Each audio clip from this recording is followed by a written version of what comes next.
আমরা এমন তো অবস্থা হয়ে গেছে, আমরা ইসলামটাকে মনে করি হাতের মোয়ানা। বাবা, আপনার মন মতো আপনি চলতে পারবেন না। আল্লাহ পাক এই জন্য আমাদের চলার জন্য একটা সংবিধান দিয়েছে। এই সংবিধানের নাম কি বলেন তো দেখি, জোরে বলেন। আমার আল্লাহ একটা সংবিধান আমাদেরকে দিল। আল্লাহ পাক আমাদেরকে শিখায়া দিল, তোমরা প্রসিডিওর নিয়মের মধ্যে চলো, আর আমি আল্লাহর হুকুম পালন করো। আমি আল্লাহর হুকুমের বাইরে যাবা, তোমরা যদি চলে যাও মনে রাখবা তোমরা পথভ্রষ্ট হয়ে যাইবা। এই জন্য আমার আল্লাহ বললেন সমস্ত মানুষ ভুলের মধ্যে আছে। আল্লাহু আকবার। আল্লাহ বললেন ওয়ালাসরিনাল ইনসানা লাফি খুসর। আল্লাহ বললেন সমস্ত মানুষ ভুলের মধ্যে, ইল্লা তারা ব্যতীত যারা ঈমান আনছে এরা ভুলের মধ্যে না। এ বন্ধু মুসলমান, ঈমান বড় কঠিন জিনিস। আমরা মুসলমান ঘরে জন্ম নিয়েছি, আমরা মুসলমান হওয়ার পরেও ইসলাম কি জিনিস আমরা বুঝতে পারি নাই। ধর্মকে আমরা অপমান করি। বাবা, আপনারা আজকে ধর্ম পাইয়া, ইসলাম পাইয়া, শান্তি পাইয়া অশান্তি যত কাজ আছে আমরা ব্যস্ত আছি। কথা বলেন ঠিক কিনা? আমরা মনে করি গরু একটা জবাই দিলাম, বড় ইমানদার হয়ে গেলাম, মুসলমান হয়ে গেলাম। বাবা, এটা হলো তাকওয়া। তাকওয়া আমার আল্লাহ কিন্তু কুরবানির গোশত নেয় না, খায় না। কথা বলেন না, আল্লাহ এটা চায়? আল্লাহ চায় তাকওয়া, ইত্তাকুল্লাহ। কতটুকু আমরা আল্লাহর ভয় করি, ইসলামটাকে আমরা নিজেদের মতো করে নিতে চাই। না না বাবা, ইসলাম মন গড়া মতো নেওয়া যাবে না। আমার আল্লাহ পাক যেভাবে আমাদেরকে ধর্মের পথে গাইডলাইন দিয়েছেন, ইসলামের মধ্যে সেইভাবে থাকতে হবে। ফি সিলমে কাফা, যারা ইসলামের মধ্যে পুরাপুরি ভাবে চলে আসবে এদের কোনো ভয় নাই, চিন্তা নাই। লা খাউফুন আলাইহিম ওয়ালা হুম ইয়াহজানুন। বাবা, তারা মুমিন হয়ে যাবে, ঈমানদার হয়ে যাবে। আর ঈমানদার যারা হয়ে গেল এদের দুনিয়া আখিরাতে কোনো জায়গায় ভয় নাই। ফিদ দুনিয়া হাসানা ওয়া ফিল আখিরাতে হাসানা। দুনিয়াতেও তাদের কল্যাণ, আখিরাতেও তাদের কল্যাণ। এ বন্ধু মুসলমান, আল্লাহর নবীর সাহাবীরা কষ্ট করে ইসলামের পথে তারা থেকেছে। নবী আমার যেই হুকুম দিয়েছে ওই হুকুম অনুযায়ী সাহাবায়ে কেরাম চলেছে। বাবা, সাহাবায়ে কেরাম কিন্তু আল্লাহ রাসূলের বাইরে যায় নাই, কোরআনের সংবিধানের বাইরে যায় নাই। গেছে? জোরে বলেন। তারা যায় নাই, কষ্ট করে হলেও সব কিছু ছেড়ে দিয়ে আল্লাহ রাসূলের মহব্বতে তারা থাকছে। আমরা কেমন মুসলমান হয়ে গেছি বাবা। এখানে যদি আজকে একটা মহিলা শিল্পী আসতো, যদি ঢোলে বাড়ি পড়তো, দেখতেন লোকের অভাব নাই। কথা বলে না কেন? লোকের অভাব হইতো না। ভণ্ডদের পক্ষে অনেকেই থাকে, ভালো কাজে মানুষ পাওয়া যায় না। কথা বলেন না কেন? বাবা, ইসলামটাকে আমাদের মন করার মতো নিচ্ছি। কিছু কথা বললে তো হয়তো আজকে আপনাদের মন খারাপ হবে, হোক, কিছু করার নাই। আমি আমার কথা বলার জন্য, আমার বংশের পরিচয় দেওয়ার জন্য আসি নাই। আল্লাহ তার রাসূলের পরিচয় কিভাবে পাওয়া যাবে, দুনিয়ার থেকে আপনি কিভাবে আল্লাহ ওয়ালা হবেন, কোরআনে যে মেসেজগুলো আসে ওলামায়ে কিরাম এই মেসেজগুলো পৌঁছে দেওয়ার জন্য আসে। মনে রাখবেন, কোনো বক্তা, কোনো আলেম হেদায়েতের ক্ষমতা রাখে না। হেদায়েতের মালিক কে? হেদায়েতের মালিক আমার আল্লাহ। আমরা শুধু মেসেজ পৌঁছে দিচ্ছি। মুয়াজ্জিনের কাজ হলো আজান দেওয়া। কথা বলেন ঠিক কিনা? এ বাবা, আমরা কিভাবে ইসলামের পথে থাকবো? কারণ নবীকে তো আমরা চিনতে পারি নাই। এমন নবী আমরা পাইলাম রে, যেই নবী দুনিয়াতে আসার সময় উম্মতকে ভুলে নাই। দুনিয়াতে নবী আমার যখন আসবে, মা মেনা ডাক দিয়া বলে, ও দুনিয়ার মানুষেরা শোনো রে, আমার মুহাম্মদুর রাসূলুল্লাহ সাল্লাল্লাহু আলাইহি সাল্লাম, আমার শিশু মুহাম্মদ যখন দুনিয়াতে আসতো, আমি আমিনা দেখলাম আসার সঙ্গে সঙ্গে সেজদায় পড়ে গেছে। সেজদায় যাইয়া শাহাদাত আঙ্গুলখানা আসমানের দিকে দিয়া গুনগুন করে কি যেন বলতেছিল। আমি আমিনা একটু কান লাগাইলাম, আমি স্পষ্ট শুনতে পাইলাম আমার শিশু মুহাম্মদুর রাসূলুল্লাহ যেন গুনগুন করে বলতেছিল, ইয়া রব্বি হাবলি উম্মতি উম্মতি উম্মতি। জন্ম নিয়া কান্দে নবী উম্মতি আমার মতের হবে কোন গতি বলে না আমার মতের। এ বন্ধু মুসলমান, নবী আমার দুনিয়াতে আসার সময় উম্মতকে ভুলে নাই। শুধু তাই নয় রে, নবীজির যখন ইন্তেকাল শরীফ হয়ে যাবে তখনও নবী আমার উম্মতকে ভুলে নাই। আমার আল্লাহ ডাকতে বলে, জিবরাইল যাও আমার বন্ধুর কাছে, আমি আল্লাহর বিদায় সালাম নিয়ে যাও, আর সঙ্গে আজরাইলকে নিয়ে যাইবা আমার বন্ধুর কাছে। যায়া বলবা আমার বন্ধুকে আমি আল্লাহ বিদায় সালাম জানাইছি। এবার জিবরাইল যখন আসবে আমার আল্লাহ ডাক দেয়া বলে, জিবরাইল রে আমার বন্ধুর কাছে অনুমতি নিবা, আমার বন্ধুর রূহটা তুমি আনতে যাইবা, আজরাইলকে সঙ্গে নিবা। তবে মনে রাখবা আমার বন্ধু যদি অনুমতি দেয় আমার বন্ধুর রূহ নিতে পারবা, আর যদি আমার বন্ধু অনুমতি না দেয় বন্ধুর রূহ কিন্তু আনতে পারবা না। আল্লাহু আকবার। আমার বন্ধুর অনুমতি লাগবে। জিবরাইল আমিন আমার আল্লাহর হুকুম পাইয়া আজরাইলকে নিয়ে নবীজির হুজুরার সামনে নবীকে সালাম দেয়, আসসালাতু আসসালামু আলাইকা ইয়া রাসূলুল্লাহ, আল বিদায় ইয়া হাবিবাল্লাহ। ওগো আল্লাহর নবী, ওগো আল্লাহর বন্ধু, আল্লাহ আপনাকে বিদায় সালাম জানিয়েছে। তোমায় পাবার আশায় মন ছুটে যায় মদিনায়,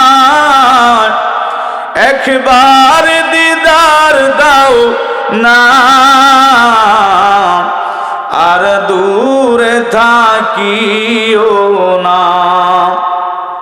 হে রাসূল তোমায় ভালোবাসি অন্তরে শুধুই মুখে নয়, জান্নাতের আশায় নয় হে রাসূল, জাহান্নাম কেউ ডরি না। মারহাবা বলেন। জিবরাইল আমিন আমার নবীকে সালাম জানায়, ইয়া রাসূলুল্লাহ আল্লাহ আপনাকে বিদায় সালাম জানিয়েছে। নবী আমার কয়েকদিনের অসুস্থ ছিলেন, বিছানার মধ্যে শুয়ে আছে। আমার নবী মা ফাতেমাকে ইশারা দিলেন, দেখো তোমাকে যেন ডাকে। মা ফাতেমা বাইরে আসলেন, আসার পরে দেখে কে যেন আব্বাজানকে ডাকে। মা ফাতেমা ডাক দেয়া বলে, কে আপনি আব্বাজানকে ডাকেন? আপনি কি জানেন না আব্বাজান আজকে কয়েকদিনের অসুস্থ, কারোর সঙ্গে দেখা করতে পারবে না, যান পরে আসেন। জিবরাইল আমিনকে কথা বলে মা ফাতেমা হুজরার মধ্যে গেলেন। কিছুক্ষণ পরে আবার সালাম জানায়, আসসালাতু আসসালামু আলাইকা ইয়া রাসূলুল্লাহ, আল বিদায় ইয়া হাবিবাল্লাহ। ওগো আল্লাহর নবী আপনি বিদায় সালাম নিবে। মা ফাতেমা বাইরে আসলেন, কে গো আপনি? চাচা এমন করে আপনি আব্বাজান কি ডাকেন? বললাম না আব্বাজান অসুস্থ, এখন দেখা করতে পারবে না, চান পরে আসবেন। তৃতীয়বার তিনি হুজুরার মধ্যে গেলেন, তৃতীয়বার আবার বিদায় সালাম জানাইলেন। মা ফাতেমা বাইরে আসতেন একটু রাগান্বিত অবস্থায়। মা ফাতেমা ডাক দিয়ে বলে, কেমন সাহাবী আপনি রাসূল পাকের সঙ্গে বেয়াদবি করেন? আপনি কি জানেন না আমার আব্বাজান আজকে কয়েকদিনের অসুস্থ? মা ফাতেমা বাইরে আসতেন, আসার পরে দেখে এমন মানুষ আর কোনোদিন দেখে নাই, যার পাটা আছে জমিনে আর মাথাটা আছে আসমানে। মা ফাতেমা দেখে একটা চিৎকার মারছে, হুজরা শরীফের মধ্যে চলে গেছে। নবী আমার বুঝতে পারলেন মা ফাতেমা একটু ঘাবড়ায় গেছে। আল্লাহু আকবার। মা ফাতেমা হুজরার সামনে বসে আছে, মা আয়েশা আছে, ইমাম হাসান হুসাইন আছে। এদিকে নবীর সাহাবী বেলাল হুজুরাত শরীফের সামনে মাথা টুকরায় টুকরায় কান্না করে আর বলে, ও সাহাবীরা তোমরা কিন্তু বলিও না কিছু, আমার রাসূল আজকে কয়েকদিনের অসুস্থ, জোরে কেউ কথা বলো না যাতে আমার রাসূলের কোনো অসুবিধা হয়। জোরে কি বলা যাবে না? আল্লাহু আকবার। বেলাল কান্না অবস্থায় ডাক দিয়ে বলে, সাহাবীরা রে যাও তোমরা, আজানের সময় হয়ে গেল। আবু বকর ডাক দিয়ে বলে, এ বেলাল আজান কি দিবা না? বেলাল চোখে পানি নিয়ে ডাক দিয়ে বলে, ও নবীর সাহাবী আবু বকর, আমি কার জন্য আজান দিব? যে নবীর জন্য আমি বেলাল আজান দেই সেই নবী আজকে 3 দিন হয়ে যায় নামাজে কাতারে দাঁড়াই না। আমি রাসূলের প্রেমে পড়ে আজান দেই, যে নবীকে দেখতে পাইতেছি না, আমি বেলাল কার জন্য আজান দিব? আল্লাহু আকবার বলে। এ বন্ধু মুসলমান, নবী আমার অসুস্থ হয়ে আছে, জিবরাইল আমিন আসলেন। আসার পরে নবী আমার বলে, জিবরাইল কিসের জন্য আস? জিবরাইল আমিন ডাক দিয়ে বলে, ইয়া রাসূলুল্লাহ, আল্লাহ পাকের বিদায় সালাম নিবেন, আল্লাহ আপনাকে বিদায় সালাম জানিয়েছে। ইয়া রাসূলুল্লাহ, আপনি যদি অনুমতি দেন আপনার রূহ মুবারক নিব, আর আপনি যদি অনুমতি না দেন আপনার রূহ মুবারক নিব না। নবী আমার কথা বলে না, নবীজির গাল বেয়ে বেয়ে পানি পড়ে। জিবরাইল আমিন ডাক দিয়ে বলে, ইয়া রাসূলুল্লাহ, আমি জিবরাইলের কথায় কি আপনি কষ্ট পাইলেন নাকি? নবী আমার কথা বলে না, জবান বন্ধ, চোখ বেয়ে বেয়ে পানি পড়ে। নবী আমার কান্না করতে থাকে। জিবরাইল বলে, ইয়া রাসূলুল্লাহ, আপনি কি আরো কিছুদিন দুনিয়াতে থাকতে চান? নবী আমার মাথা ঝাঁকায়, না রে জিবরাইল না, এই জন্য আমি কান্দি না। জিবরাইল আমিন বলে, ইয়া রাসূলুল্লাহ, হাবিবাল্লাহ, নবী গো, আপনি কিসের জন্য কান্না করেন? নবী আমার ডাক দেয়া বলে, জিবরাইল, এ জিবরাইল শোনো, আমি রাসূল কান্না করি রে, আমার রূহ নেবাইয়ের জন্য আমি কান্না করি না, আমি দুনিয়া থেকে পর্দা নেবার জন্য কান্না করি না, দুনিয়ার জিন্দেগিতে আমি থাকবো এটাও আমি চাই না।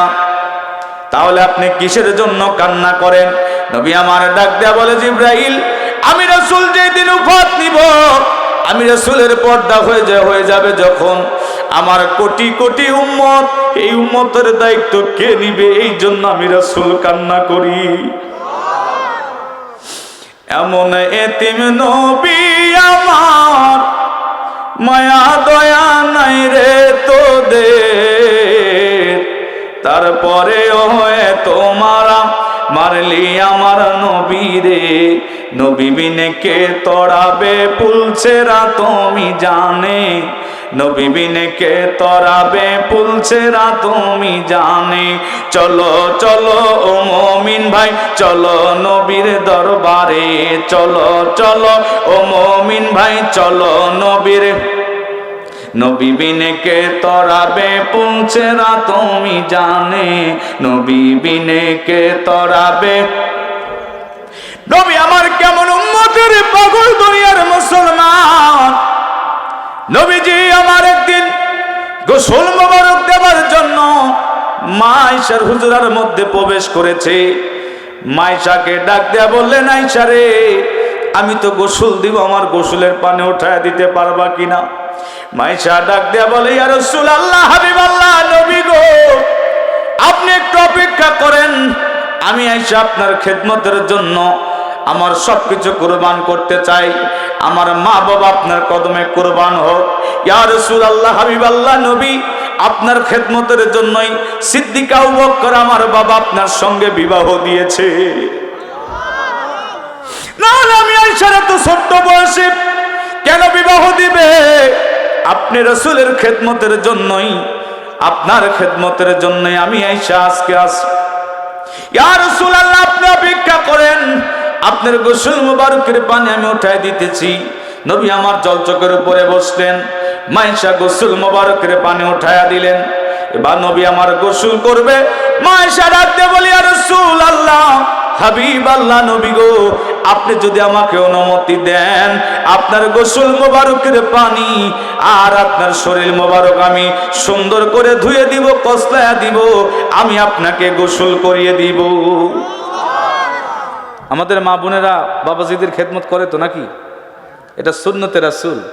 হ্যাঁ, এমনও কিছু মহিলা আছে, আজকে মা বোনেরা কবে বক্তা আইছিল একটা, এমন কিছু মা বোনেরা আছে সারাদিন আমার বাবাজিরা কাজে থেকে আসতে যদি মুখের মা এক বালতি পানি ভরো গোসল দেবো, পানি ভইটা নিতে পারো না, আসেনি? নাই মনে হয় নাকি? ওরে বাবা, অনেক গরমওয়ালা আছে, সারাদিন কাজ করে আসবেন, আপনি গরম হবেন কি তারা গরম হয়ে যাবে?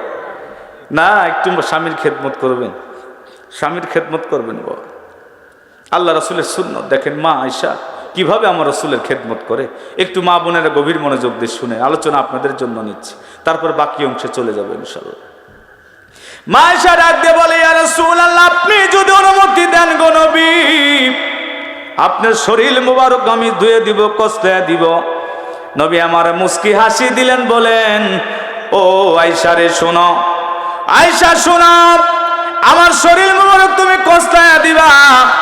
মা আয়েশা বলে, ইয়া রাসূলুল্লাহ, যদি অনুমতি দেন। এবার আমার নবী ডাক দিয়ে বলে, ভালো কথা দাও। মা আয়েশা রাসূল পাকের শরীর মোবারক ধুয়ে দিলেন। এবার মা আয়েশা ডাক দিয়ে বলে, ইয়া রাসূলুল্লাহ, হাবিবাল্লাহ নবী গো, বেয়াদবি মাফ করবেন, আপনার জুব্বা মোবারক যদি একটু উঁচা করতেন নবী গো, আপনার পিঠ মোবারক আমি সুন্দর করে ধুয়ে দিতাম, কসলিয়ে দিতাম। নবী আমার জুব্বা মোবারক উঁচা করলেন। মা আয়েশা নবীজির পিঠ মোবারক সুন্দর করে ধুয়ে দিচ্ছিল। এবার মা আয়েশা দেখে রে, নবীজির পিঠের মধ্যে কালো কালো দাগ কি যেন দেখা যায়। মা আয়েশা ডাকতে বলে, ইয়া রাসূলুল্লাহ, হাবিবাল্লাহ নবী গো, আমার বেয়াদবি মাফ করবেন, আপনার পিঠের মধ্যে কালো কালো দাগ দেখি, এটা কি বসন্তের দাগ নাকি? এই কথা যখনই বলছে, নবীর চোখ দিয়ে পানি বের হয়ে গেছে। নবী আমার কান্না করে মা আয়েশা ডাকতে বলে, ইয়া রাসূলুল্লাহ, হাবিবাল্লাহ নবী গো, আমি আয়েশার কথায় কি আপনি কষ্ট পাইলেন নাকি? নবী আমার ডাক দিয়ে বলেন, আরে আয়েশা না, এটা বসন্তের দাগ নয়। আয়েশারে আমি কালেমার দাওয়াত দিতে গিয়েছিলাম উহুদের ময়দানে, আমার অবুঝ উম্মতরা আমাকে চিনতে পারে নাই, আমার গায়ে পাথর মেরেছিল। ওই পাথরগুলি লাগার কারণে আমি রাসূল রক্তাক্ত হয়ে জমিনের মধ্যে পড়ে গিয়েছিলাম। আল্লাহু আকবার। আমি রাসূলের শরীরটা রক্তাক্ত হয়ে গিয়েছিল। আমি রাসূল ওই দিন বলেছিলাম, আমি এতিম, আমার মা নাই, বাবা নাই, আমি রাসূলকে, আমি মুহাম্মদ রাসূলুল্লাহকে তোমরা মাইরো না। তারা বুঝতে পারে না আমার গায়ে পাথর মেরেছিলাম। ওই পাথরের দাগগুলি লাগার কারণে আয়েশারে আজকে কালো কালো দাগ হয়ে গেছে। মা আয়েশা কান্না করে বলে, ইয়া রাসূলুল্লাহ, আপনি উম্মতের এত পাগল, উম্মতের জন্য তো আপনি মায়া করেন, সারাটা দিন শুধু উম্মতের জন্যই পাগলের মতো দৌড়াইতে থাকেন, জোরে কি বলা যাবে না আল্লাহু আকবার? এমন মুসলমান, এমন নবী আমরা পাইলাম, যে নবী দুনিয়াতে আসার সময় উম্মতকে বলে নাই, ইন্তেকাল শরীফ হয়ে যাবে তারপরে উম্মতকে বলে নাই। জিবরাইল আমিনকে বলে, জিবরাইল রে, যাও আমার আল্লাহর কাছে চলে যাও, আমার রূহ নিবার তাতে আমার কষ্ট নাই, কিন্তু আমার কোটি কোটি উম্মত, এই উম্মতকে কে দেখাশোনা করবে, আমার আল্লাহ তাআলার কাছে শুনে আসো। জিবরাইল আমিন আমার মাওলা দরবারে চলে যায়, ডাকতে বলে, আল্লাহ, আপনার বন্ধু বলেছে তার উম্মতের দায়িত্ব কে নিবে? আমার আল্লাহ ডাকতে বলে, জিবরাইল রে, যা যা, বন্ধুর কাছে যায়া বলবা, আমার বন্ধুকে যারা মহব্বত করবে, বন্ধুকে যারা ভালোবাসবে, আমার রাসূলের তরিকা অনুযায়ী যারা চলবে, আমি আল্লাহ তাআলার দেখানো সংবিধান দিয়েছি, আমি আল্লাহ তাআলার দেখানো পথে যারা চলবে, বন্ধু যাদেরকে ভালোবাসবে, বন্ধুকে যারা ভালোবাসবে, আমি আল্লাহ কথা দিলাম, ওই সমস্ত উম্মত, ওই সমস্ত বান্দার দেখার দায়িত্ব স্বয়ং আমি পরওয়ারদিগার নিয়ে নিলাম। আমার মওলার নাম যার অন্তরে ভরা, তার তার ভরা কি যায় রে মারায় আমার মৌলার নাম যার অন্তরে ভরা তার ভরা কি যায় রে মারা আমি যখন পড়ি ঘোর বিপদে আমার মৌলায় আমার সামনে খাড়া রে আমার মৌলার নাম যার অন্তরে ভরা তার ভরা কি যায় রে মারায় আমার মৌলার নাম যার অন্তরে ভরা তার ভরা কি যায় রে মারা আল্লাহুম্মা। ভাই একটু গরম পানি খাওয়ান তো, চা খাওয়ান, চিনি ছাড়া চা খাওয়ান, গরম পানি। ও আলা আলে সাইয়্যিদিনা নবী গো আপনার ভালোবাসায় আল্লাহর ওলি হওয়া যায় নবী গো আপনার ভালোবাসলে দোজখ হারাম হইয়া যায় আল্লাহুম্মা সাল্লি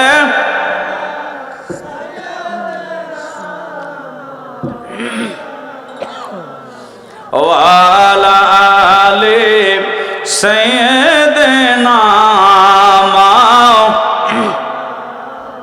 নিদান কালের বান্ধব নবীর নিদান কালের বান্ধব নবী তোমায় আমরা চিনলাম না যাহার প্রেমে মজিয়াছেন পাক রব্বানা বলেন যাহার প্রেমে মজিয়াছেন পাক মাবুদ আল্লাহর পাক দরবারে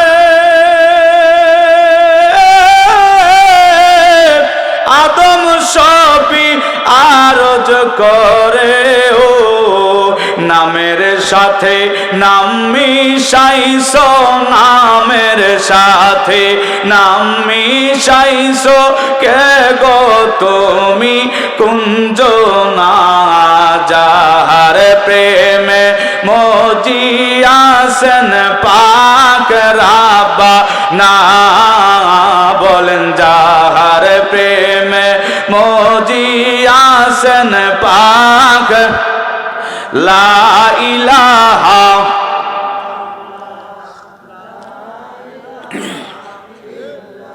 ও লা ইলাহা আল্লাহ আদম হাওয়া বানায় তুমি বেহেশতে তে রাখিলা বলেন আদম হাওয়া তুমি বেহেশতে আবার কোন কারণে আদম হাওয়া দুনিয়ায় তুমি পাঠাইলা লা ইলাহা জয় লা ইলাহা ও লা ইলাহা ইল্লাল্লাহ মুহাম্মদ লা ইলাহা ইল্লাল্লাহ মুহাম্মাদুর রাসূলুল্লাহ সাল্লাল্লাহু আলাইহি ওয়াসাল্লাম। খারাপ লাগে? ওয়াজ কি চলবে? চলবে ইনশাআল্লাহ।